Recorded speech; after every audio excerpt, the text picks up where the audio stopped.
When Marcus called me broke and useless at his company holiday party, the entire room of his colleagues went silent.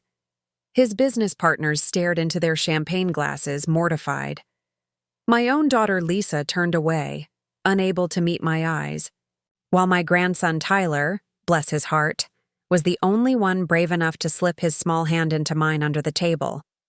In that moment, I made a decision that would change everything.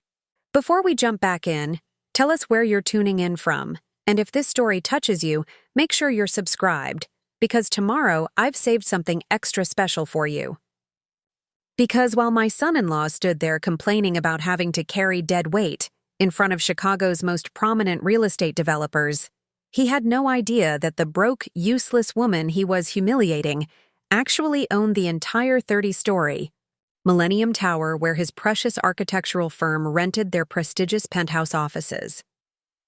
The Fairmont Chicago's ballroom glittered with crystal chandeliers and holiday decorations, hosting the annual Chicago Architecture Association's Winter Gala.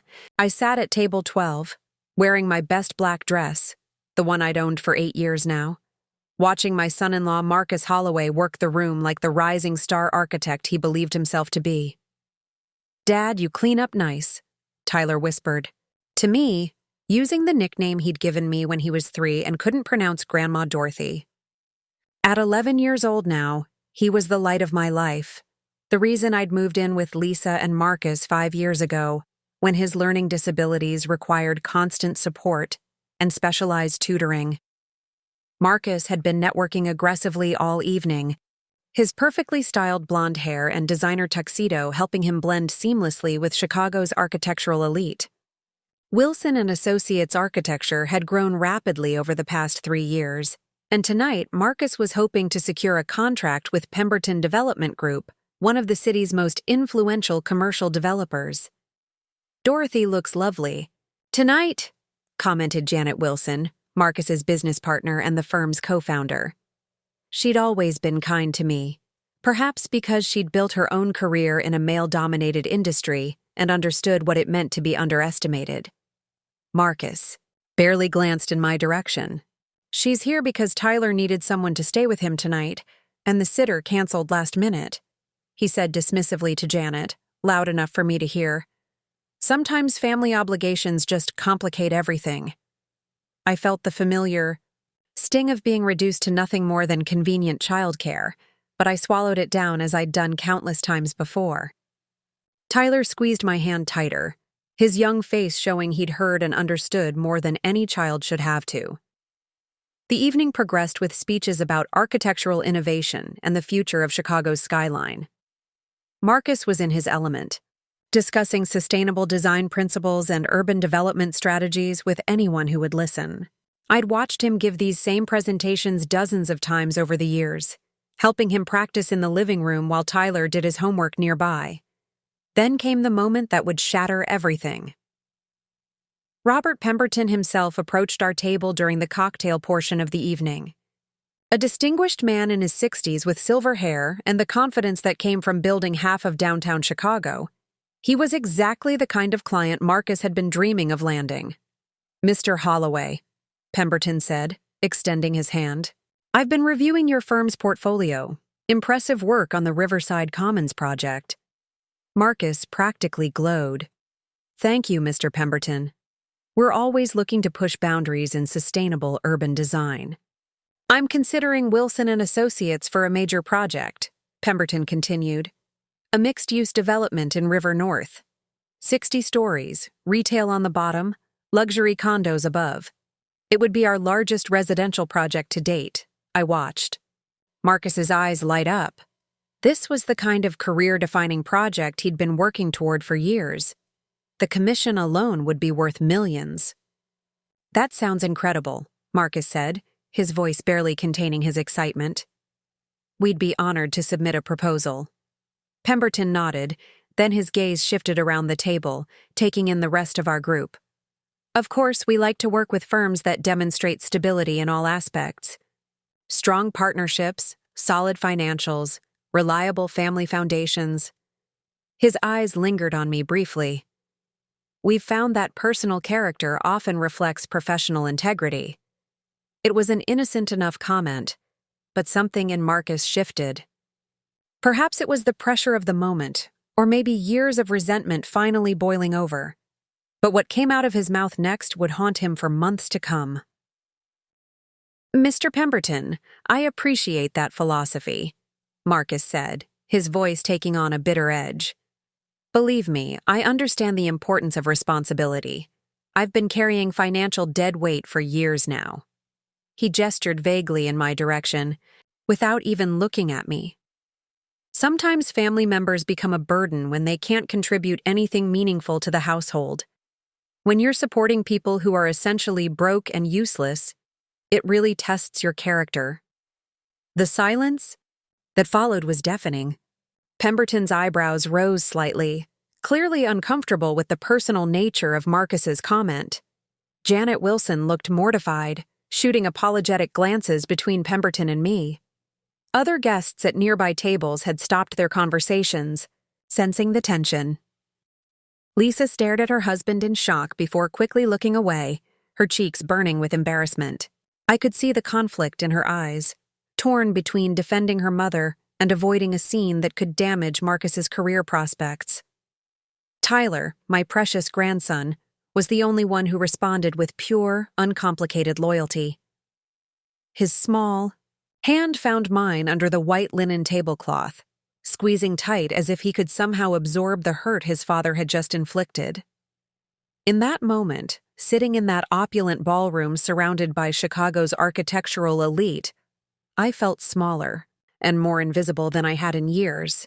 Here I was, Dorothy Chen, reduced to a burden, a financial deadweight, a useless mouth to feed in the eyes of the man whose success I had quietly, secretly enabled from the very beginning. But as I sat there, feeling the eyes of strangers on me and the weight of my grandson's protective hand in mine, something fundamental shifted inside me. The humiliation was sharp and immediate, but underneath it, a quiet resolve was forming. Because Marcus Holloway had no idea that the broke and useless woman he'd just humiliated in front of Chicago's most powerful developers was actually Dorothy Chen, the real estate mogul who had built her fortune over 30 years of strategic property investments.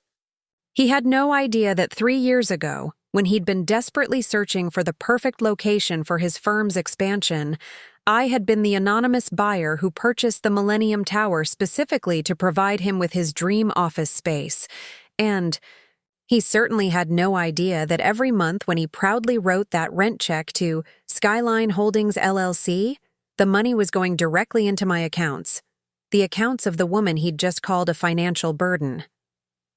The party continued around us, but everything had changed. As Pemberton politely excused himself from what had become an awkward situation, and as Marcus tried to salvage the conversation with increasingly desperate small talk, I made a decision that would reshape everything. It was time for Dorothy Chen to step out of the shadows. The drive home from the Fairmont was suffocating in its silence. Marcus gripped the steering wheel of his leased BMW, still buzzing with adrenaline from the evening's networking, completely oblivious to the destruction he'd caused with his careless words. Lisa stared out the passenger window at the Chicago skyline, her reflection ghost-like against the glass.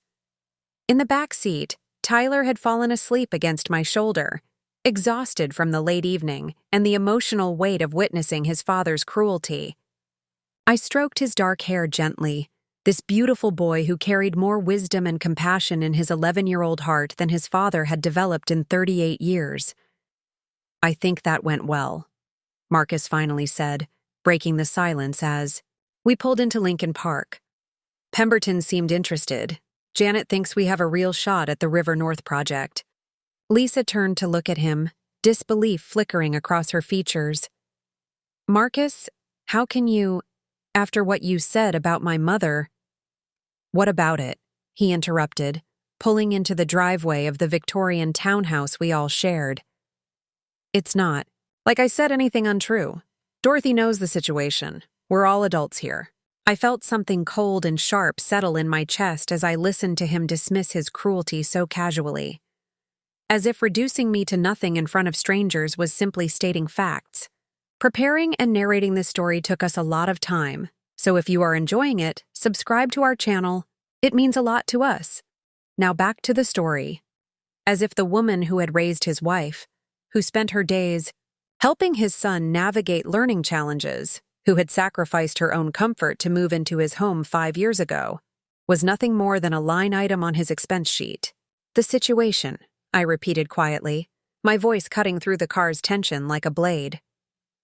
Marcus met my eyes in the rearview mirror, and for a moment, I saw a flicker of uncertainty cross his face. Perhaps he was finally realizing he'd gone too far.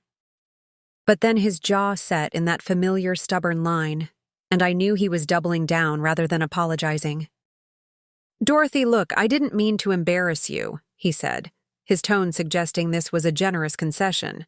"But facts are facts. The household expenses, Tyler's tutoring costs, your medical bills, it all adds up. I'm just being realistic about our financial responsibilities." Our financial responsibilities. As if I contributed nothing. As if the woman sitting behind him wasn't Dorothy Chen, whose real estate empire stretched across 3 states and generated more monthly income than his architectural firm saw in a year. But how could he know? How could any of them know that when I'd moved in 5 years ago, claiming to be struggling after my husband's death, it had been a carefully constructed fiction designed to allow me to help my family without damaging Marcus's fragile ego? How could they know that every investment decision, every property acquisition, every business move I'd made since Tyler was born had been motivated by a desire to build generational wealth for his future? They saw Dorothy Chen, the widow who needed help. They had no idea they were living with DC Holdings founder and CEO, the woman whose anonymous property acquisitions had shaped Chicago's commercial landscape for 3 decades. "Maybe we should continue this conversation inside," Lisa suggested tersely as Marcus turned off the engine. She was trying to protect him from saying something even worse, but it was too late for that.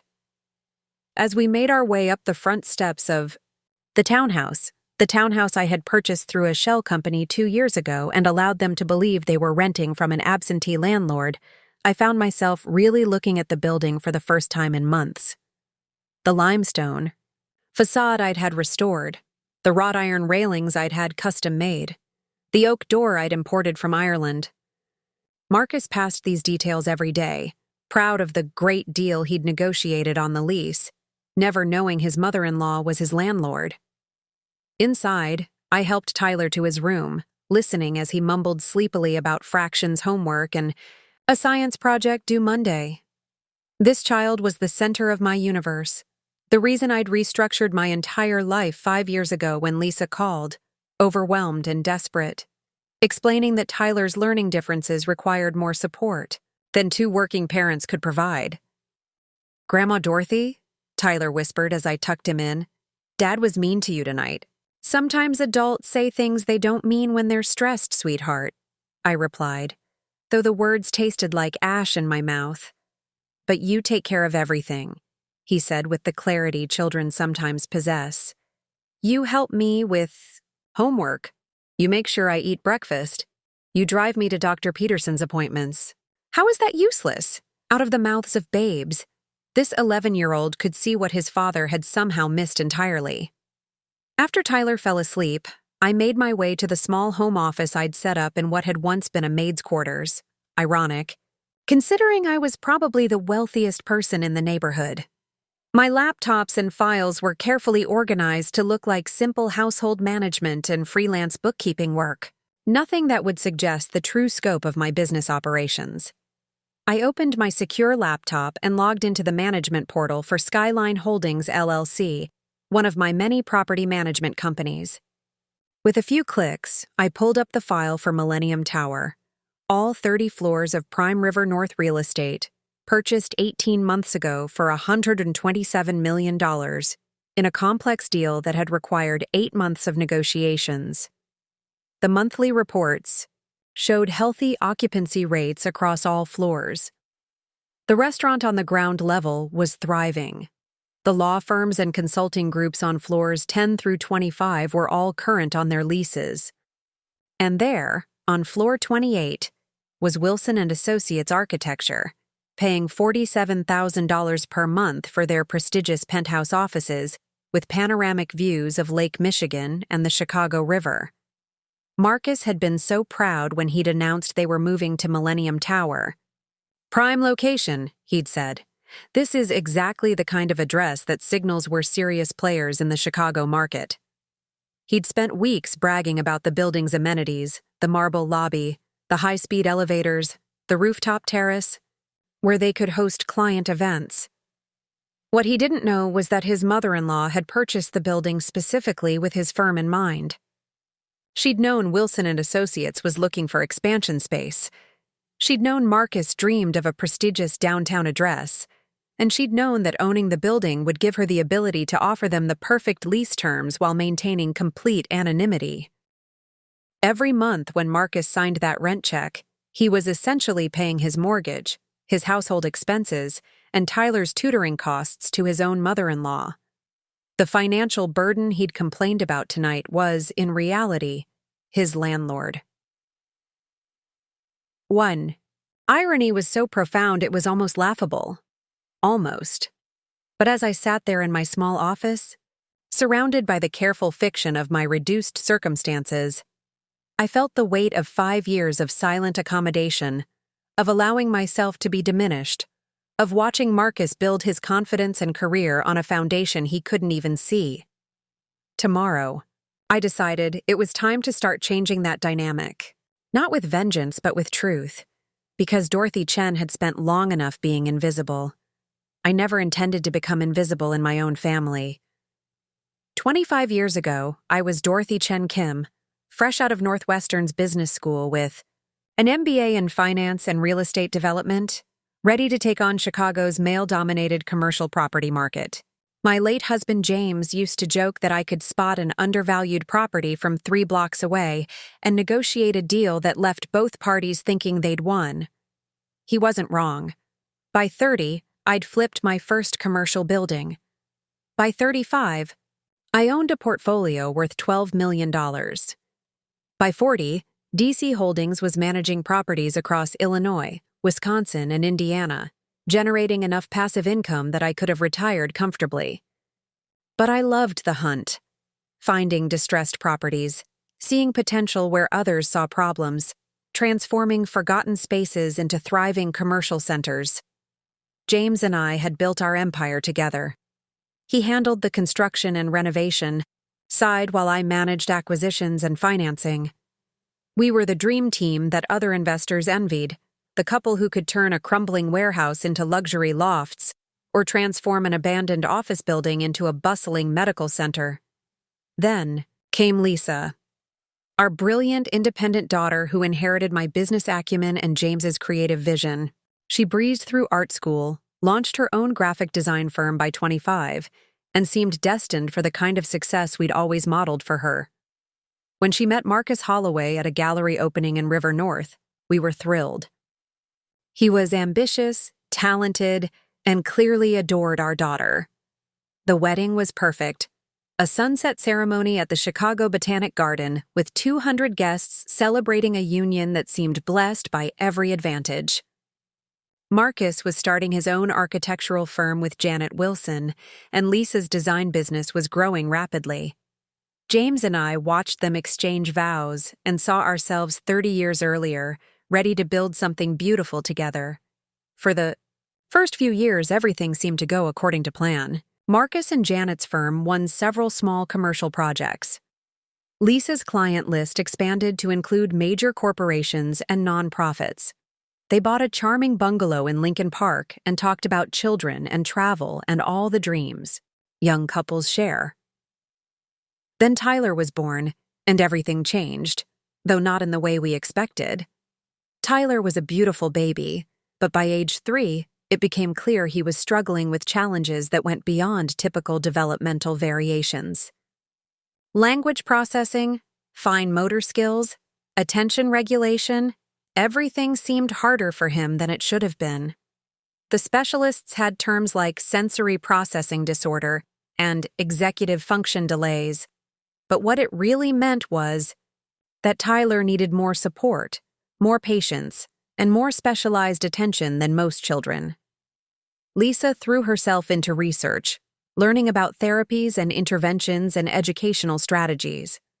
Marcus, meanwhile, seemed overwhelmed by the reality that his son wasn't going to follow the conventional path he'd envisioned.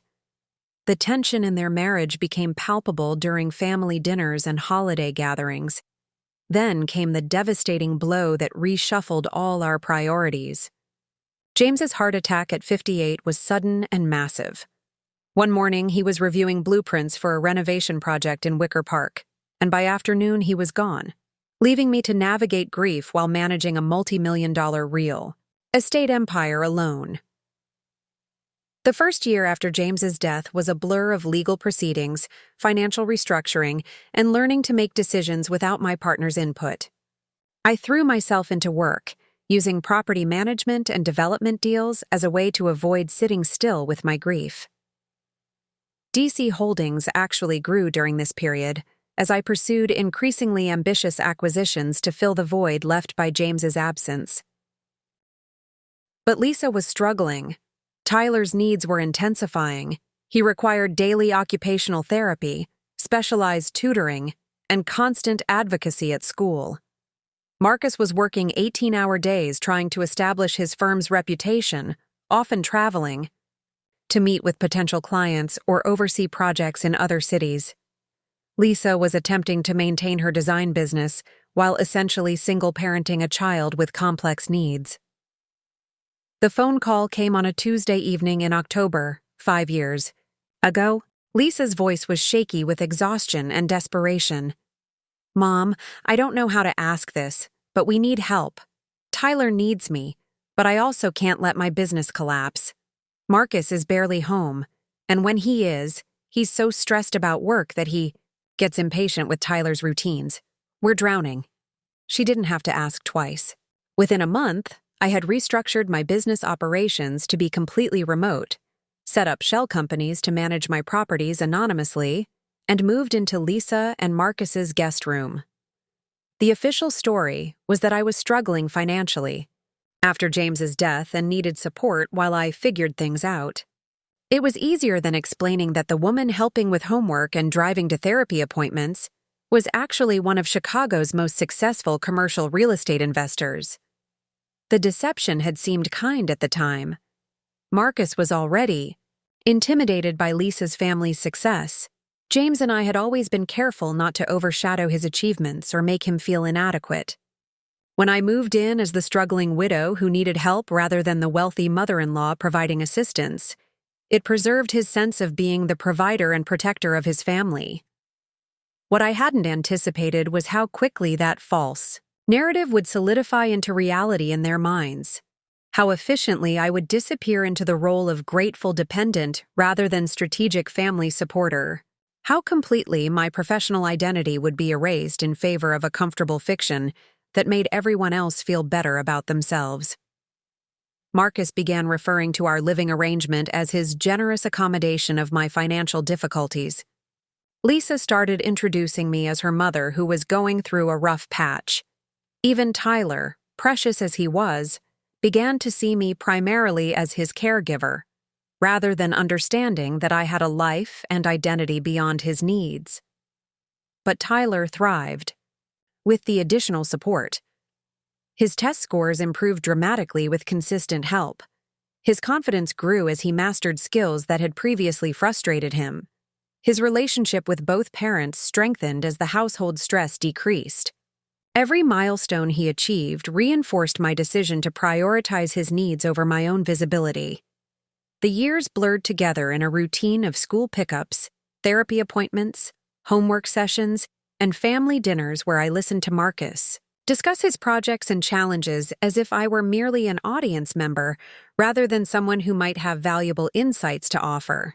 I watched him build his reputation and expand his firm while sitting at the same table every night, my own professional expertise unrecognized and irrelevant.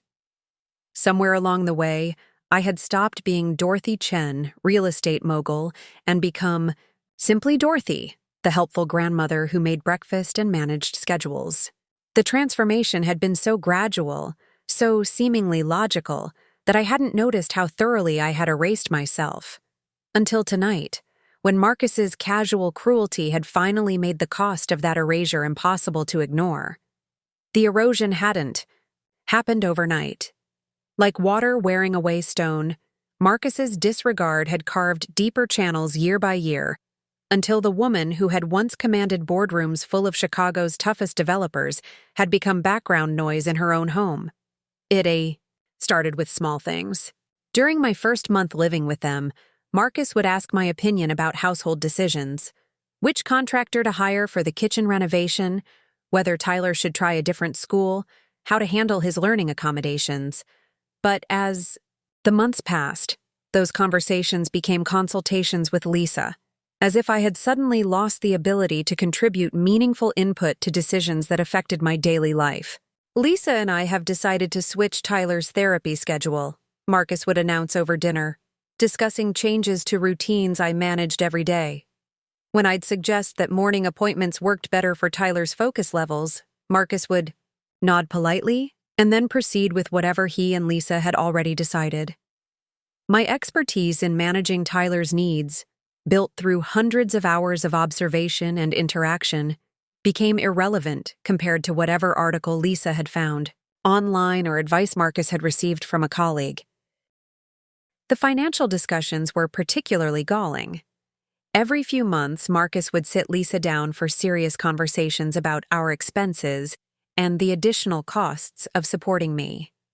These talks always happened in their bedroom with the door closed, but sound carried in the old townhouse.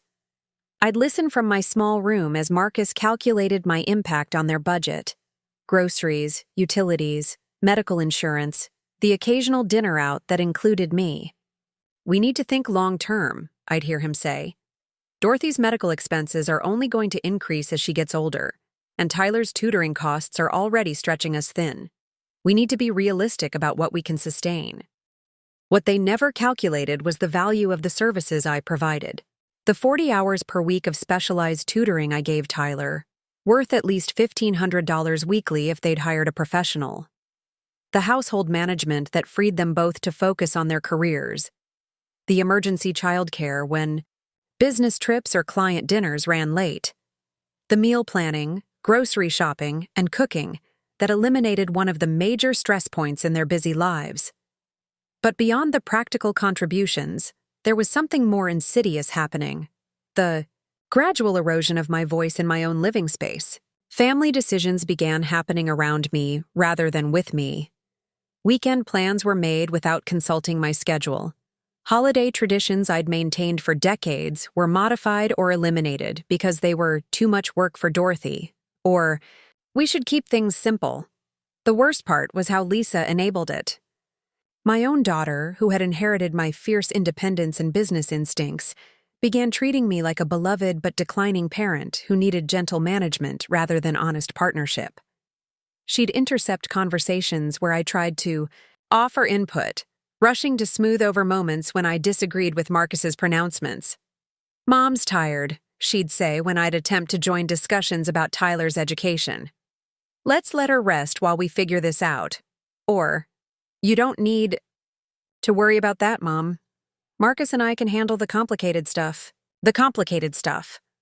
As if the woman who had navigated zoning disputes, construction delays, financing complexities, and contractor negotiations for 3 decades couldn't possibly understand the challenges of choosing a middle school or planning a family vacation. Professional conversations were perhaps the most painful examples of my invisibility. Marcus would come home energized from networking events or client meetings, eager to share his wins and challenges with Lisa, while I sat at the same dinner table, effectively invisible. He'd describe problems with difficult clients, zoning issues, budget constraints, and permit delays, all challenges I'd faced hundreds of times throughout my career. Sometimes I couldn't help myself. I'd offer a suggestion based on my experience, perhaps mentioning a strategy that had worked for similar situations in my own projects. Marcus would listen politely, thank me for the input, and then continue his conversation with Lisa as if I hadn't spoken. Occasionally, He'd even repeat my suggestion back to Lisa as his own idea, unconsciously erasing my contribution while claiming the insight. "You know what I'm thinking," he'd say to Lisa after I'd just suggested the exact same solution. "We should approach the zoning committee differently. Maybe if we frame it as a community benefit rather than a commercial request." Lisa would nod enthusiastically, praising Marcus's creative problem-solving, while I sat there wondering if I'd become so invisible that my words simply didn't register in their consciousness. The pattern extended to social situations as well. When Marcus and Lisa hosted dinner parties for their friends and colleagues, I was either excluded entirely or relegated to helping with meal preparation and cleanup. If I did join the group, I was introduced as Lisa's mom who's staying with Guy, us, rather than as someone who might have interesting perspectives on the topics being discussed. I watched Marcus hold forth on Chicago's real estate market to guests who hung on his every word, describing trends and opportunities with the confidence of someone who'd been observing the industry for all of 5 years. Meanwhile, the woman who'd been shaping that market for 3 decades sat quietly in the corner, expected to be grateful for being included at all. The breaking point should have come during last year's holiday party, when one of Marcus's clients mentioned struggling with a commercial property investment. The client had purchased a small office building that was hemorrhaging money due to high vacancy rates and maintenance issues. As he described his challenges, I recognized the exact building, a property I'd considered purchasing myself 2 years earlier but had passed on due to structural problems and a problematic long-term tenant. I leaned forward to share what I knew about the building's history and suggest strategies that might help salvage his investment. Before I could speak, Marcus jumped in with surface-level advice about marketing and maintenance, clearly demonstrating that he didn't understand the fundamental issues with the property. "Dorothy," Marcus said when I tried to add my perspective, "why don't you see if Lisa needs help in the kitchen? I think we've got this handled." Dismissed. Sent away like a child interrupting adult conversation. The client lost money on that investment, eventually selling at a significant loss. Exactly the outcome I could have predicted and possibly helped him avoid. But perhaps the most devastating example of my diminishment came 6 months ago during Tyler's annual IEP meeting at school. The Individualized Education Program review was crucial for ensuring Tyler received appropriate accommodations for the coming year. I'd attended every meeting since moving in, contributing insights about his learning patterns, successful strategies, and areas where he needed additional support. This time, when I offered observations about Tyler's progress with organizational skills and suggested modifications to his behavior plan, the special education coordinator turned to Marcus and Lisa as if I hadn't spoken. "Mr. and Mrs. Holloway," she said, "what are your thoughts on Tyler's social skills development?" Marcus answered confidently, describing improvements he'd observed during their limited time together. Meanwhile, I sat there knowing I spent 6 hours daily with Tyler, understanding his challenges and victories in ways his parents simply couldn't match due to their work schedules. After the meeting, as we walked to the parking lot, Marcus actually thanked me for coming along, for moral support. As if the person who managed Tyler's daily therapeutic exercises helped him practice social scripts and celebrated every small victory, was merely there to provide emotional comfort to his parents. That night, listening to Marcus and Lisa debrief the meeting without seeking any input from me, I realized how completely I'd been erased from my own expertise. The Dorothy Chen who had built a real estate empire through careful observation, strategic thinking, and decisive action had somehow become a silent observer of her own grandson's education. Each incident alone seemed minor, easily explained by stress, distraction, or simple oversight. But together, they formed a devastating pattern of systematic diminishment that had rendered me invisible in my own life. Tonight's humiliation at the Fairmont had simply been the public culmination of years of private dismissal. The emergency. Call came at 2:47 a.m. on a Tuesday morning, 3 weeks after the architecture gala. Tyler's fever had spiked to 104 degrees, and he was becoming delirious, calling for me between bouts of vomiting. Lisa's panicked voice cut through my sleep like a blade. "Mom, we need to get him to the hospital. Marcus is in Detroit for the Pemberton project presentation. I can't drive. I'm shaking too badly. Can you take us?" I was dressed and starting. The car within 5 minutes, my mind automatically shifting into crisis management mode. Tyler was limp in my arms as we rushed through the emergency room doors at Children's Memorial Hospital, his small body burning with fever despite the ibuprofen we'd given him at home. The next 6 hours were a blur of blood tests, IV fluids, and worried consultations between doctors trying to determine the cause of Tyler's sudden illness. Lisa paced the waiting room, alternately crying and calling Marcus, who was 300 miles away dealing with what he kept describing as the most important presentation of his career. "I can't leave," Marcus told Lisa during their 4th phone conversation of the morning. "The Pemberton contract is worth $12 million. Janet's here, but they specifically requested that I present the final design concepts. If I leave now, we lose everything we've worked toward." I watched my daughter's face crumple as she absorbed her husband's priorities.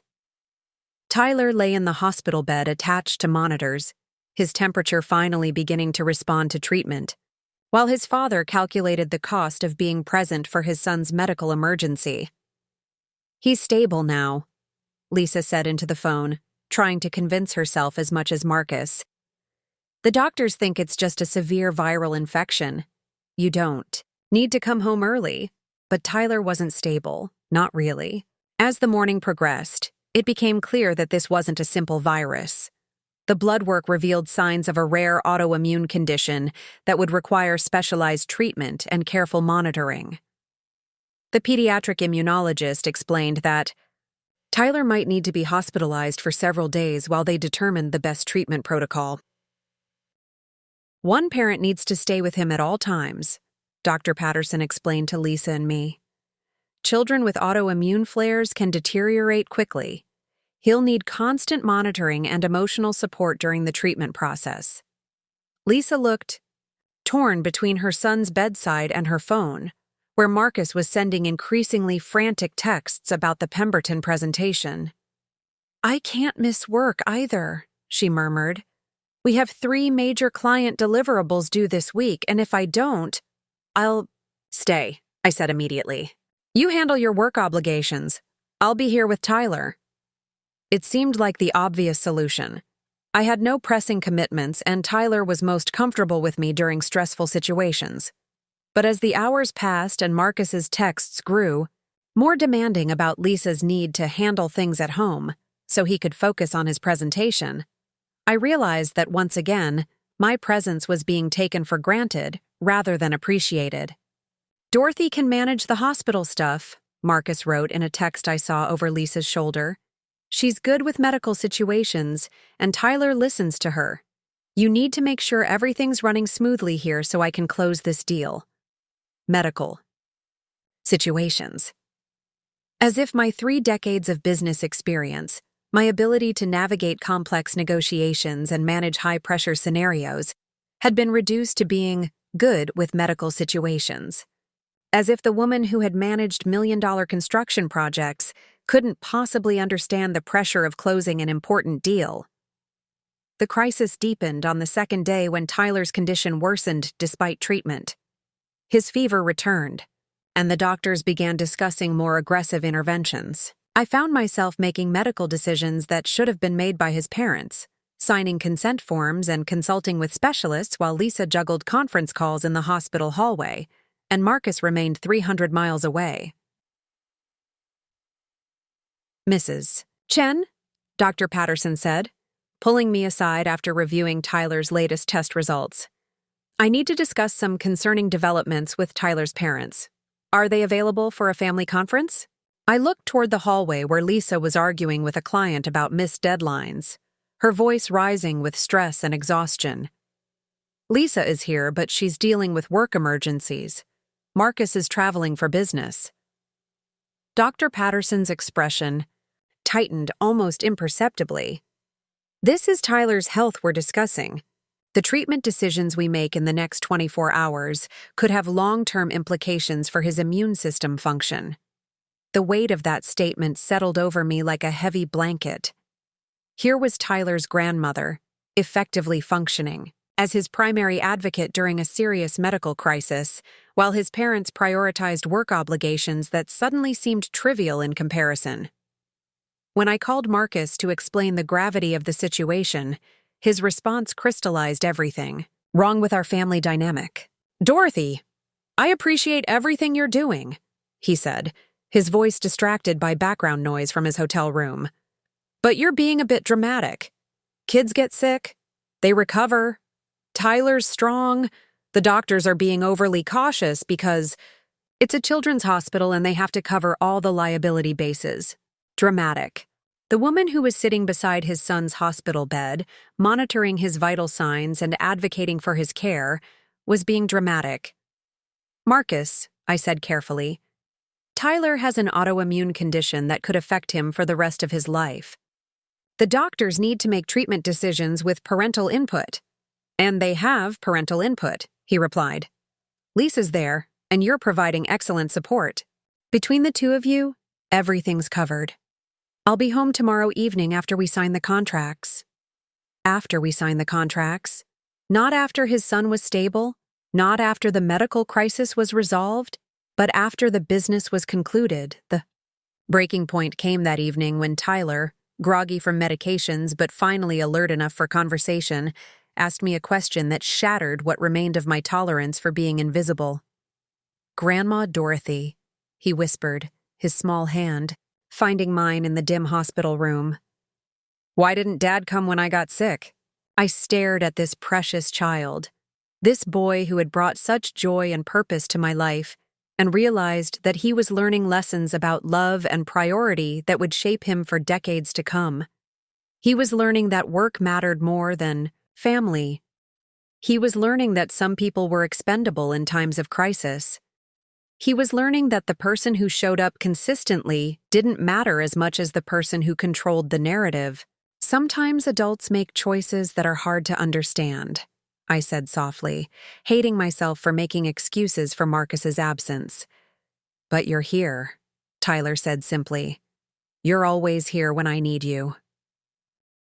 In that moment, sitting in the sterile hospital room with machines beeping softly around us, I realized that my 5 years of invisible sacrifice had taught Tyler that unconditional love came from grandmothers, while conditional love came from parents. I had enabled a dynamic that was damaging not just to me, but to this child I adored. Something fundamental shifted inside me as I sat there holding Tyler's hand. The woman who had built an empire through decisive action and strategic thinking finally understood that her patient accommodation had become complicity in her own erasure. Tomorrow, when Marcus returned with his signed contracts and Lisa caught up on her client work, things were going to change. Tyler was finally stable and sleeping peacefully when Marcus returned from Detroit at 11 p.m. on Thursday, 3 days after the medical emergency began. He walked into the hospital room carrying a bouquet of flowers from the gift shop and wearing the satisfied expression of someone whose business deal had closed successfully. "How's my boy?" he whispered, approaching Tyler's bedside with the careful movements of someone unfamiliar with medical equipment. The monitors and IV lines seemed to intimidate him, and he hesitated before touching Tyler's forehead. "He's responding well to treatment," I said quietly, not moving from the chair where I'd spent the last 72 hours. "Dr. Patterson wants to keep him one more night for observation, but his fever broke this morning and stayed down." Marcus nodded, settling into the visitor chair across from me. "Lisa said you've been amazing through all this.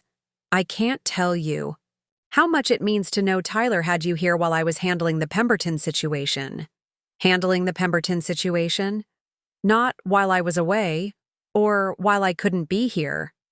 As if his absence had been a strategic business decision, rather than a choice to prioritize contracts over his son's health crisis. "The Pemberton project," I repeated carefully. "How did that go?" Marcus's face lit up despite the hospital setting. "Incredible," $12 million, Dorothy. The largest contract Wilson and Associates has ever landed. This changes everything for us, for our whole family's future. Our family's future. I watched him calculate the financial impact of his success while his 11-year-old son recovered from an autoimmune crisis in the bed between us. The disconnect was so profound it took my breath away. "That's wonderful, Marcus," I said, meaning it despite everything. His success would benefit Lisa and Tyler, and I wanted good things for them. But something fundamental had shifted during those 3 days of crisis management, and I couldn't pretend otherwise. "You know what the best part is?" Marcus continued, leaning forward with excitement. "Pemberton was so impressed with our presentation that they want to discuss additional projects. Janet thinks we could be looking at 40 to 50 million in contracts over the next 2 years. We'll need to expand the firm, hire more architects, maybe even open a second office."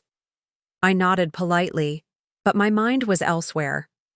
While Marcus calculated future revenues, I was remembering Tyler's quiet question about why his father hadn't come when he was sick. I was thinking about Dr. Patterson's serious conversations about long-term treatment protocols that Marcus hadn't been present to hear. I was considering the 3 sleepless nights I'd spent monitoring Tyler's condition while Marcus slept comfortably in a Detroit hotel room. "Dorothy?" Marcus said, apparently noticing my distraction. I said thank you for everything you did here. Lisa told me you basically didn't leave Tyler's side.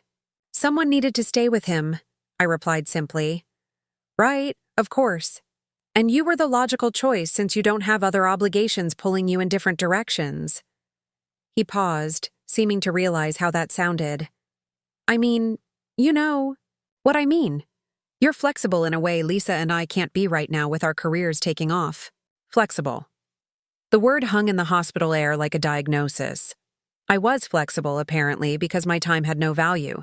Because the woman who had spent 30 years building a real estate empire was now viewed as having no obligations worth considering.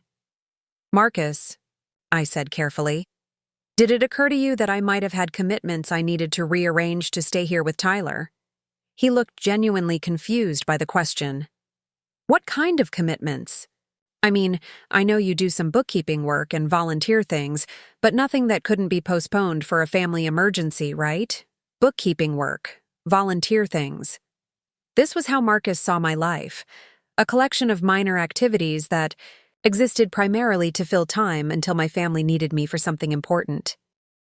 In that moment, sitting in the dim hospital room with Tyler breathing peacefully between us, I made a decision that would change everything. Not a dramatic decision driven by anger or hurt feelings, but a calm, strategic choice made with the same clarity I'd once brought to million-dollar property acquisitions. I was done accommodating Marcus's perception of me, done allowing my contributions to be minimized and my expertise to be dismissed, done being treated as a convenient resource rather than a person with my own value and agency. "Actually, Marcus," I said, my voice steady and quiet, "I do have significant professional obligations that I rearranged to be here. And going forward, I'll need advance notice before assuming I can drop everything for family emergencies." Marcus blinked, clearly taken aback by this unexpected boundary. "Oh, of course. I didn't realize. I mean, Lisa mentioned you were doing some freelance accounting, but I assumed it was just keeping busy, not serious work." "You assumed incorrectly," I said simply. He shifted uncomfortably in his chair, perhaps beginning to sense that something had changed in our dynamic. "Dorothy, if I've been taking you for granted—" "You have been," I interrupted gently. "But that's partly my fault for not being clearer about my own needs and priorities. Going forward, I'll be more explicit about my availability and limitations." The conversation was interrupted by Tyler stirring in his sleep, murmuring something about wanting to go home. I stood to check his temperature and adjust his blanket, movements born of 3 days of constant vigilance. Marcus watched me with a new expression, uncertainty mixed with something that might have been recognition. "You really have been incredible through this," he said softly. I don't think Tyler could have had better care if we'd hired a private nurse. You're right, I agreed, no longer deflecting compliments or minimizing my contributions. He couldn't have. Marcus looked startled by my direct agreement, accustomed to modest disclaimers and self-deprecating responses. The Dorothy he knew would have insisted that anyone would have done the same thing, would have downplayed her competence and dedication. That Dorothy was gone. The woman sitting beside Tyler's hospital bed was someone different, someone who acknowledged her own value without apology, someone who set boundaries without explanation, someone who refused to be invisible any longer. We should probably discuss some practical matters when Tyler's home and recovered, I continued. About household responsibilities, financial contributions, and expectations going forward. Expectations? Marcus repeated, the word clearly foreign, in the context of our relationship. Yes, I said calmly. My expectations of how I'd like to be treated as a member of this household, and your expectations of my availability and contributions. Marcus nodded slowly, though I could see him struggling to process this new version of his mother-in-law. The woman who had spent 5 years accommodating his needs without complaint was suddenly discussing expectations and boundaries as if she were an equal partner rather than a grateful dependent. As Tyler slept peacefully between us, machines monitoring his steady recovery, I felt something I hadn't experienced in years, the quiet confidence of someone who knew her own worth and refused to settle for less than she deserved. The Dorothy Chen who had built an empire was finally ready to reclaim her place in her own family. The call came on a Friday afternoon, 2 weeks after Tyler's hospital stay, while I was helping him with his math homework at the kitchen table. The number on my phone belonged to Richard Hawthorne, senior partner at Hawthorne & Associates, one of Chicago's most prestigious commercial real estate development firms. Dorothy. Richard's familiar voice carried the urgency of someone facing a significant crisis. I know we haven't spoken since James's funeral, but I need your expertise. We have a situation that's about to cost us $30 million, and you're the only person I trust to solve it. I glanced at Tyler, who was absorbed in fraction problems, then stepped into my small office. What kind of situation, Richard? The Lakeshore Towers project. You remember? The mixed-use development we've been planning for 3 years? We're 6 weeks from breaking ground, and our anchor tenant just pulled out. Without them, our financing falls apart, and we lose everything. We've invested. I did remember Lakeshore Towers. Richard had consulted me about the project during its early planning stages, before I'd moved in with Lisa's family and stepped away from active involvement in major deals. It was an ambitious 40-story development that would transform a neglected stretch of Chicago's waterfront into luxury residential and high-end retail space. Who was your anchor tenant? I asked, though I suspected I already knew. Meridian Luxury Hotels. They were taking the top 15 floors for a boutique hotel with lakefront suites, but their parent company just announced a restructuring and they're canceling all new development projects. Richard's voice carried the weight of impending disaster. Meridian's withdrawal would create a cascading failure. Without the hotel's guaranteed rent, the project couldn't secure construction financing. Without financing, 3 years of planning and $8 million in development costs would vanish. What? About backup tenants? I asked, already running through possibilities in my mind. That's the problem. We designed the space specifically for hotel use. Larger floor plates, specialized infrastructure, different elevator configurations. It would cost millions to retrofit for office or residential use, money we don't have. I was quiet for a moment, considering the challenge. Then, an idea began forming, the kind of creative solution that had built my reputation 30 years ago. Richard, what if I told you I could solve this problem by Monday morning? Dorothy, I'd say you're my guardian angel. But honestly, I don't. See how— Give me the weekend, I interrupted. And Richard, don't make any decisions about canceling the project until you hear from me.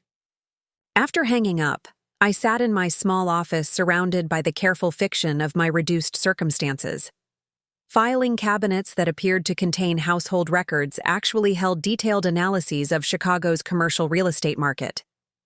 The laptop Marcus assumed I used for simple bookkeeping was connected to databases worth millions of dollars. I opened my secure files and began working with the focused intensity that had once characterized my professional life. Within an hour, I had identified 3 potential solutions to Richard's crisis, each requiring different combinations of financial restructuring and strategic partnerships. The solution I chose was elegant in its simplicity. Through my network of shell companies, I would become the anchor tenant myself, leasing the top 15 floors for a high-end corporate retreat center and executive conference facility. DC Holdings already owned several properties that generated enough cash flow to guarantee the rent, and the Chicago market had been underserved in luxury corporate event spaces since the pandemic. But executing this solution would require revealing my true financial position, at least to Richard. It would mean stepping out of the shadows and back into the world where Dorothy Chen was respected for her expertise rather than tolerated for her childcare services. Saturday morning, I called Richard with my proposal. His silence after I finished. Explaining lasted so long I thought the call had dropped.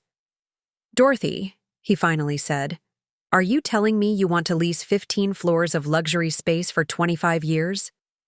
I'm telling you I'm prepared to sign a lease agreement that guarantees your construction financing and saves your project," I replied. "The corporate retreat center concept is sound, and I have the capital to execute it." "But how? I mean, since James died?" I thought. "You thought I was struggling financially," I finished for him. "I allowed people to think that because it served my purposes at the time. But DC Holdings never stopped growing, Richard. It just became more discreet." The next 72 hours were a whirlwind of contract negotiations, financial verification, and project planning.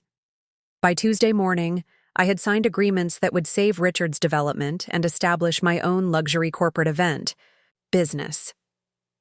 The deal was structured to close in 60 days, perfectly timed with Lakeshore Tower's construction schedule. Wednesday evening, I was reviewing final contract details in my office when Lisa knocked on the door. "Mom, can I come in?" She entered looking puzzled, carrying what appeared to be a business magazine. "I was at the dentist's office today, and I saw something strange. There's an article in Chicago Business Weekly about the Lakeshore Towers project, and they mention a major lease agreement with something called DC Holdings." I looked up from my laptop, where the same article was displayed on my screen. "That's right. The article says DC Holdings is one of Chicago's most successful private real estate investment firms," Lisa continued, her voice rising with confusion. "It says the company was founded by Dorothy Chen and has been acquiring premium properties for 3 decades. "Also correct," I said calmly. Lisa sank into the chair across from my desk, staring at me as if seeing a stranger. "Mom, what exactly is DC Holdings?" "It's my company, sweetheart. Has been since before you were born." "Your company?" Her voice was barely a whisper. "But you said, when you moved in with us, you said you were having financial difficulties after Dad's death." "I said I was going through a difficult transition," I corrected gently. Which was true. I never said I was financially struggling. That was an assumption everyone made, and I allowed them to believe it because it seemed kinder than the truth. "What truth?" I turned my laptop screen toward her, showing the DC Holdings portfolio page with its impressive list of commercial properties, residential developments, and investment partnerships. "The truth that I could have bought this house outright rather than moving into your guest room. The truth that I've been managing a real estate empire from this small office while everyone assumed I was doing simple bookkeeping." Lisa stared at the screen, her eyes widening as she recognized several prominent Chicago buildings in the portfolio. "You own all of these?" "Through various corporate structures, yes, including," I added carefully, "the building where Marcus's firm has their offices. The color drained from Lisa's face. Millennium Tower? You own Millennium Tower? I purchased it specifically to provide Wilson and Associates with prime office space, I confirmed. Every rent check Marcus writes goes to one of my management companies. Lisa was quiet for a long moment, absorbing the magnitude of what I'd revealed. Then she looked up at me with an expression I couldn't quite read. Mom, she said slowly, Marcus called you broke and useless. But you're actually his landlord. I agreed. And you've been paying for this house, Tyler's medical expenses, his tutoring, everything, with income from your real estate investments. Yes. Lisa leaned back in her chair, a rueful smile spreading across her face. He has absolutely no idea, does he? None whatsoever, I confirmed. But that's about to change. The Chicago Architecture Association's monthly luncheon was held at the Union League Club, a prestigious venue where the city's most influential developers, architects, and investors gathered to discuss projects worth hundreds of millions of dollars. I hadn't attended one of these events in 5 years, but today I sat at table 7, wearing my best charcoal suit and the confidence that came from knowing exactly who I was. Marcus was 3 tables away, networking enthusiastically with potential clients while Janet Wilson handled the technical discussions. He'd been riding high on the success of the Pemberton contract, and today he was hoping to connect with other major developers who might need architectural services. What Marcus didn't know was that half the people in this room knew Dorothy Chen by reputation, even if they hadn't seen me at industry events recently. Richard Hawthorne had made sure word spread about my involvement in saving the Lakeshore Towers project, and suddenly everyone wanted to know what other deals DC Holdings might be considering. Dorothy Chen, said Margaret Foster, approaching my table with a warm smile. Margaret was the president of Foster Development Group, one of Chicago's most successful female-owned construction companies. I heard through Richard that you're back. In active deal-making. We need to talk about the River North project. Before I could respond, 2 more developers joined our conversation. Within minutes, I was in the middle of discussing 3 different potential partnerships, each worth tens of millions of dollars. The Dorothy Chen, who had been invisible at family dinners, was suddenly the center of attention among Chicago's real estate elite. I've been following DC Holdings acquisitions for years, said Thomas Brennan, whose company managed some of the city's most valuable commercial properties. Your timing on the Wicker Park portfolio was brilliant. You bought those buildings right before the neighborhood gentrification really took off. Market timing requires patience, I replied, settling into the familiar rhythm of professional conversation. Most investors want immediate returns, but the best opportunities require a longer view. As our discussion continued, I noticed Marcus glancing over from his table with increasing curiosity. He clearly recognized some of the people talking with me, but couldn't quite figure out why his mother-in-law was commanding so much attention from Chicago's most successful developers. The formal program began with presentations about upcoming projects and market trends. When Richard Hawthorne took the podium to discuss Lakeshore Towers, he made a point of acknowledging DC Holdings' crucial role in saving the development. Sometimes a project reaches a crisis point where conventional solutions aren't enough, Richard said, his voice carrying across the room. We were fortunate to partner with Dorothy Chen, whose strategic vision and financial backing transformed what could have been a $30 million loss into what will be one of Chicago's premier developments. I felt Marcus's stare from across the room as Richard continued describing the corporate retreat center concept and the innovative lease structure that had made the project viable. Other attendees turned to look at me with obvious respect, nodding appreciatively at Richard's praise. After the presentation, the networking portion of the event became a receiving line of sorts. One after another, developers and investors approached to discuss potential collaborations, market insights, and partnership opportunities. I found myself scheduling meetings for the following week, reviewing project proposals, and offering strategic advice with the easy authority of someone who had never actually left this world. "Dorothy, we should discuss the Oak Street renovation," said Patricia Williams, whose firm specialized in historic building preservation. "Your expertise with zoning variances could make the difference between profit and loss on that project." "I'd be happy to review the details," I replied, pulling out my phone to check my calendar. "Would Thursday morning work?" As I coordinated meetings and discussed multi-million-dollar investments, I was acutely aware of Marcus watching from across the room. His networking conversations had clearly taken a back seat to his fascination with whatever was happening at my table. The revelation I'd been building toward took an unexpected turn when Janet Wilson approached during a brief lull in my conversations. "Excuse me," she said politely. "I don't think we've been formally introduced. I'm Janet Wilson from Wilson & Associates Architecture. I couldn't help but notice you're Dorothy Chen from DC Holdings." "That's right," I confirmed, shaking her hand. "This might sound strange," Janet continued, "but your company is our landlord at Millennium Tower. Marcus handles most of our real estate arrangements, but I wanted to personally thank you for the excellent building management. The space has been perfect for our firm's growth." The timing couldn't have been more perfect. Marcus, who had been trying to get close enough to hear our conversation, was suddenly standing right behind Janet as she thanked me for being his landlord. "I'm sorry," Marcus interrupted, his voice carrying a note of confusion. "Did you say Dorothy is your landlord?" Janet turned to include Marcus in the conversation. "DC Holdings owns Millennium Tower, where we lease our offices. I was just thanking Ms. Chen for providing such excellent facilities for our firm."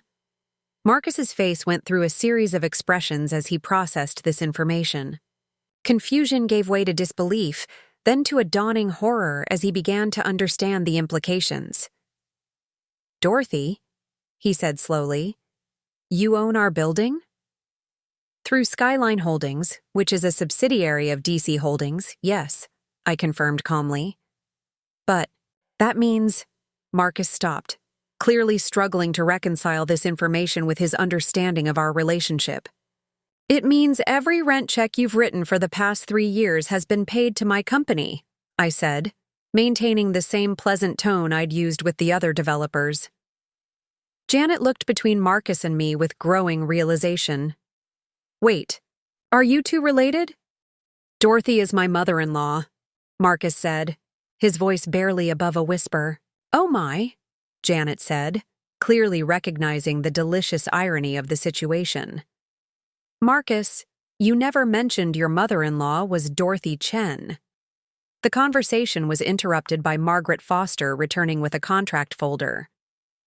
"Dorothy, if you have a moment, I'd like you to review the preliminary terms for the River North Partnership. Your input could shape how we structure the entire deal." As I accepted the folder and began discussing financing options with Margaret, I was aware of Marcus standing frozen beside us, finally understanding that the woman he'd called broke and useless was actually one of Chicago's most successful real estate investors. And more importantly, she was the person who had been quietly enabling his success while he dismissed her as a burden. The transformation was complete. Dorothy Chen was no longer invisible, no longer accommodating, no longer willing to hide her competence for the comfort of others. She was back where she belonged, commanding respect in a world that had never forgotten her value. The drive home from the Union League Club was suffocating in its silence. Marcus gripped the steering wheel with white knuckles, his mind clearly reeling from what he'd witnessed at the luncheon. I sat in the passenger seat, perfectly calm, watching Chicago's familiar skyline pass by, a skyline that included several buildings I owned. "So?" Marcus finally said as we pulled into Lincoln Park, his voice carefully controlled. "You're Dorothy Chen. The Dorothy Chen. The one Margaret Foster called one of Chicago's most strategic minds in commercial real estate." "I've always been Dorothy Chen," I replied simply. "You just never bothered to ask who that was." He parked in our driveway and turned to face me, his expression a mixture of shock and something approaching fear. "How long have you owned Millennium Tower?" 3 years. I purchased it when Wilson and Associates was looking for expansion space. You bought a $127 million building for us? His voice cracked slightly on the numbers. I bought it as a sound investment that happened to benefit my family, I corrected. The fact that it allowed you to have prestigious office space was a bonus. Marcus leaned back against his seat, staring at the ceiling of his BMW. This is insane. Completely insane. You've been sitting at our dinner table every night for 5 years, listening to me talk about our business challenges, our rent payments, our financial projections. And you never once asked for my opinion on any of it, I finished for him. Even though the woman you were talking to had 30 years of experience in exactly the issues you were discussing. But you let me... He stopped, clearly struggling to process the full implications. You let me call you broke. You let me treat you like a charity case. I allowed you to maintain a fiction that protected your ego, I said calmly, but I never agreed to be actually treated like one. He was quiet for a moment, then shook his head in what looked like genuine bewilderment. Janet must think I'm an idiot. Half of Chicago's real estate elite knows you, and I've been introducing you as my mother-in-law who's going through a rough patch. Janet is a professional, I said. She'll be discreet, but yes, your introduction was somewhat inaccurate. Marcus turned to look at me directly, and for the first time in years, I saw something approaching respect in his expression. Dorothy, I don't understand. If you have this kind of wealth, this kind of success, why are you living in our guest room? Why are you doing Tyler's homework with him instead of running your empire? Because Tyler needed me, I said simply. And because I believed my family was more important than my business reputation. I restructured my entire operation to be present for his development during critical years. But you could have hired tutors, nannies, specialists. Tyler didn't need hired help, I interrupted. He needed family.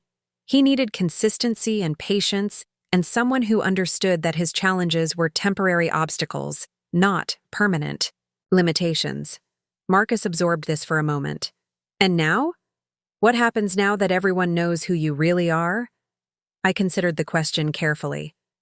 Now we have honest conversations about our living arrangement, our family dynamics, and our mutual expectations. No more fiction, no more pretending I'm someone I'm not. The Pemberton contract, Marcus said suddenly, understanding dawning in his eyes. When I was bragging about the $12 million deal, you were bragging to someone who regularly negotiates deals worth 3 times that amount, I confirmed. But I was proud of your success, Marcus. Genuinely proud. Your architectural vision deserved that recognition. He was quiet again, processing this strange new reality where his struggling mother-in-law was actually one of Chicago's most successful businesswomen. Does Lisa know? He finally asked. She found out last week when the Lakeshore Towers story broke in the business press. And Tyler? Tyler knows his grandmother has always been successful at helping people solve problems, I said with a small smile. The scale of those problems isn't particularly relevant to an 11-year-old. Marcus nodded slowly, then looked at me with an expression I'd never seen before, curiosity mixed with genuine respect. Dorothy, would you be willing to give me some advice? About Wilson and Associates? About our growth strategy? About the opportunities we might be missing? It was the first time in 5 years that Marcus had asked for my professional opinion. The first time he'd acknowledged that I might have valuable insights to offer. I'd be happy to, I said. But that conversation happens between business partners, not between a grateful dependent and her benefactor. Business partners, Marcus repeated. Testing the words. Equals, I clarified. People who respect each other's expertise and contributions.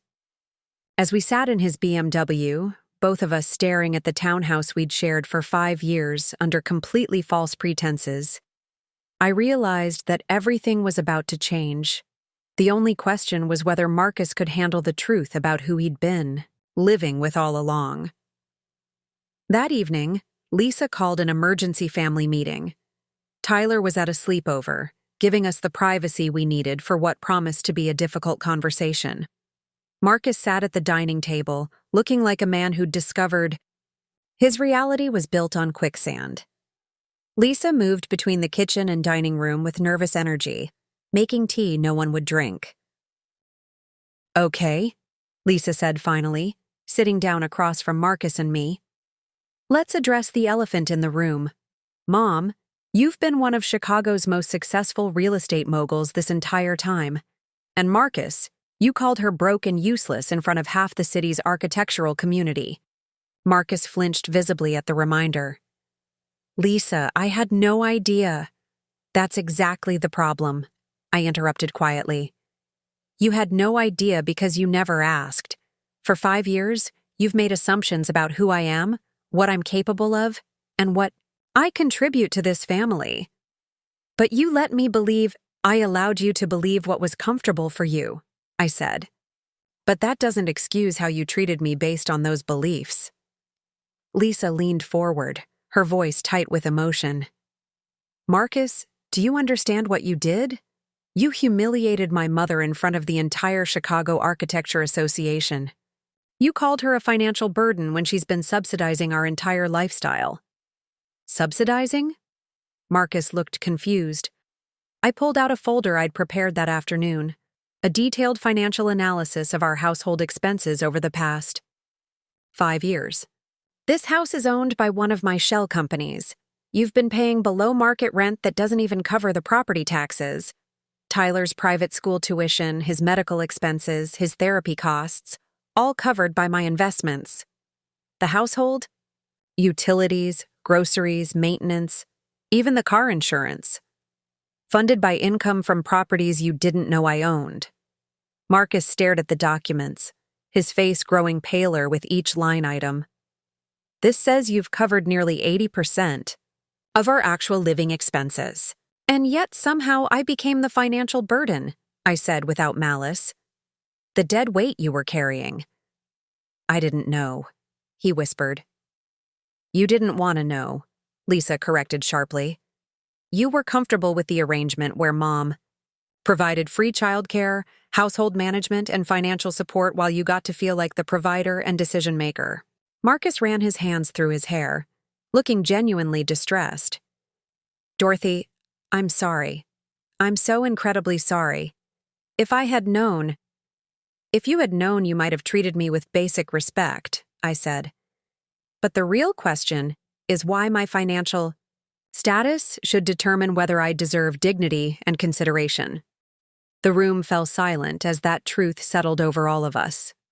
"You're right," Marcus said finally. "Even if you had been struggling financially, even if you had needed our support, that wouldn't justify how I spoke about you or treated you."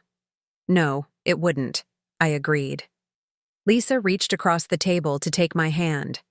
"Mom, I'm ashamed of how I enabled this. I saw what was happening and I let it continue because it was convenient. Tyler got excellent care, our household ran smoothly, and I could focus on my career without worrying about the details."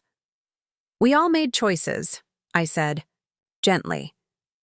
"I chose to maintain the fiction because it seemed easier than confronting uncomfortable truths." "But those choices had consequences," Marcus said slowly. "Tyler learned that some people's contributions matter more than others. He watched me dismiss and disrespect someone who was actually taking care of everything that allowed our family to function."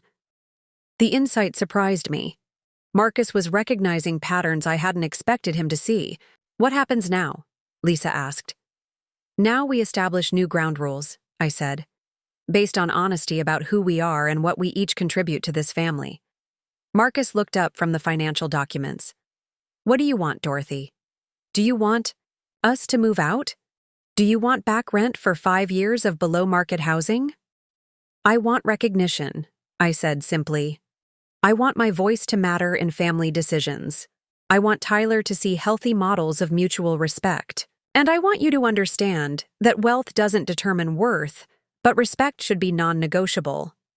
"Can you forgive me?" Marcus asked. And for the first time since I'd known him, his question carried genuine humility rather than entitled expectation. I can work toward it, I said honestly. But forgiveness requires change, not just apologies. As we sat around the table that night, surrounded by 5 years of unspoken truths finally brought into the light, I felt something I hadn't experienced. In decades, the possibility of authentic family relationships built on truth rather than comfortable lies.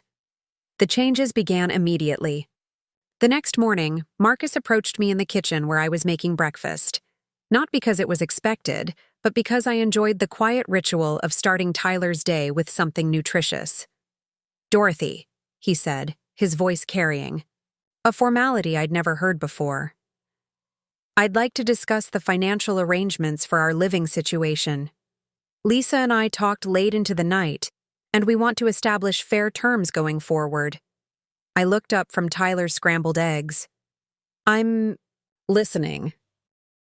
"We'd like to pay market rent for the house," he said, pulling out a folder of his own.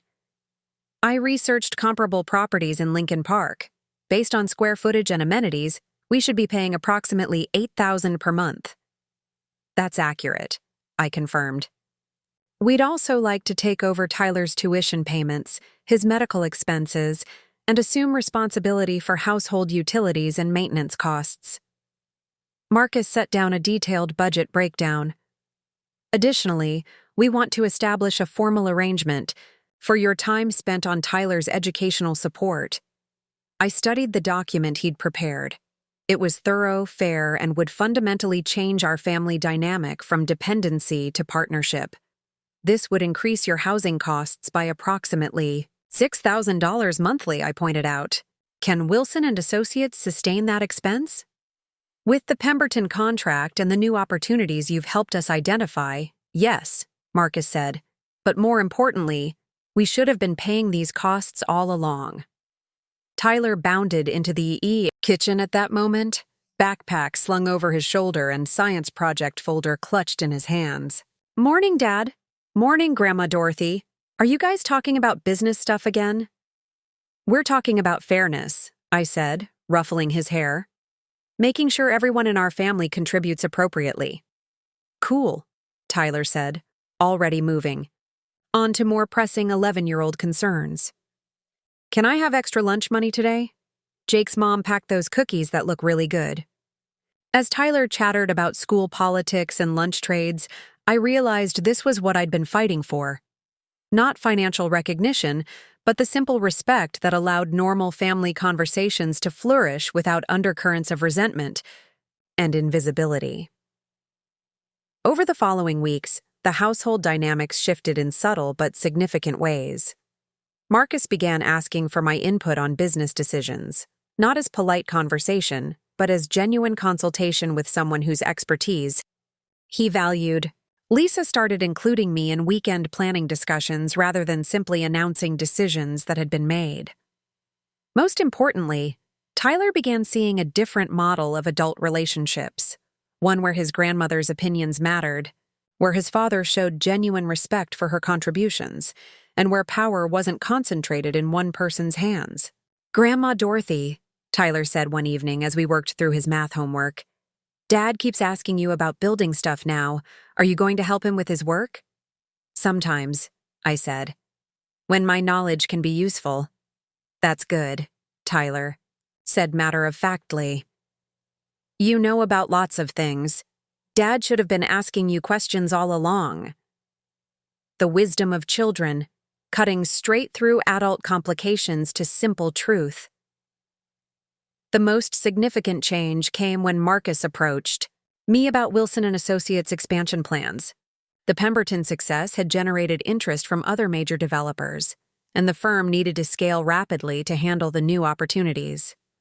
"We need a real estate consultant," Marcus said during one of our new weekly business discussions. "Someone who understands Chicago's commercial market, zoning regulations, and can help us identify the right locations for our expansion." "Are you offering me a job?" I asked with amusement. "I'm offering you a partnership," Marcus corrected. DC Holdings could provide real estate expertise and potentially investment capital, while Wilson & Associates provides architectural services. We'd be combining our strengths rather than operating in separate silos. The proposal was intriguing both professionally and personally. It would formalize the respect that had been missing from our relationship while creating genuine business value for both our companies.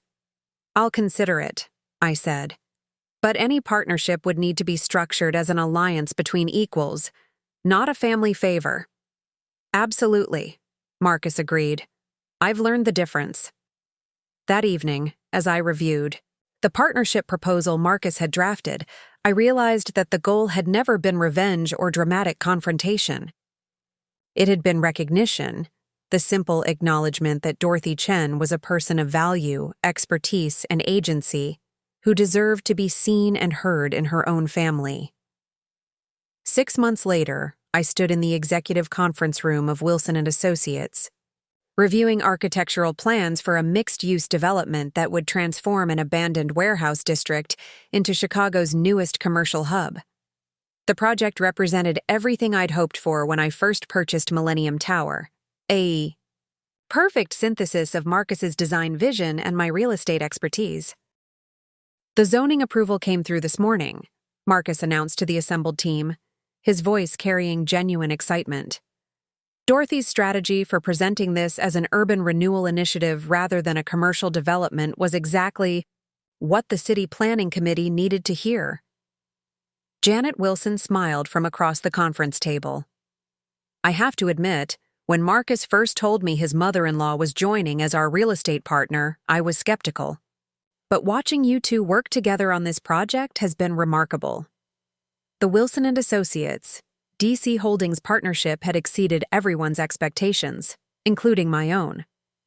Marcus's architectural creativity combined with my market knowledge and financial backing had created opportunities neither of us could have achieved independently. More importantly, we had developed a genuine professional respect that translated into healthier family dynamics. "The Riverside Commons project is just the beginning," I said, pulling up the development timeline on my tablet. "We have 3 more sites under consideration for next year, each one building on the lessons learned from this collaboration." As the meeting concluded and the team dispersed, Marcus approached me with an expression I'd learned to recognize, the look of someone who wanted to discuss something personal rather than professional. "Dorothy, I have something I want to say." He paused, choosing his words carefully. 6 months ago, when you revealed who you really were, I thought my world was falling apart. I felt embarrassed, confused, and honestly, a little angry that you'd let me make such a fool of myself. I waited, knowing he needed to finish this thought.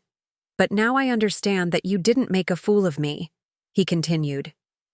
"I did that myself by refusing to see the person right in front of me. You gave me the gift of maintaining my dignity while I learned to recognize yours." "Thank you for saying that," I replied. "It means more than you know." "Tyler's science fair is next week," Marcus said, shifting topics with the easy familiarity our new relationship allowed. "He wants both of us to come. He's proud that his dad and grandmother work together now." I smiled, thinking of Tyler's recent project on sustainable architecture, which had incorporated both Marcus's design principles and my knowledge of green building economics. I wouldn't miss it. That evening, I sat in my home office, no longer hidden but openly acknowledged as the nerve center of a successful business, reviewing reports from my property managers. The Lakeshore Towers Corporate Retreat Center was booked solid through the next quarter. The River North renovation had attracted premium tenants ahead of schedule. DC Holdings was thriving, but now it operated in the light rather than the shadows. Lisa knocked on my door carrying 2 cups of tea. "Mind if I join you?" "Always," I said, closing my laptop to give her my full attention. "I've been thinking about something," Lisa said, settling into the chair across from my desk. "About the example we're setting for Tyler.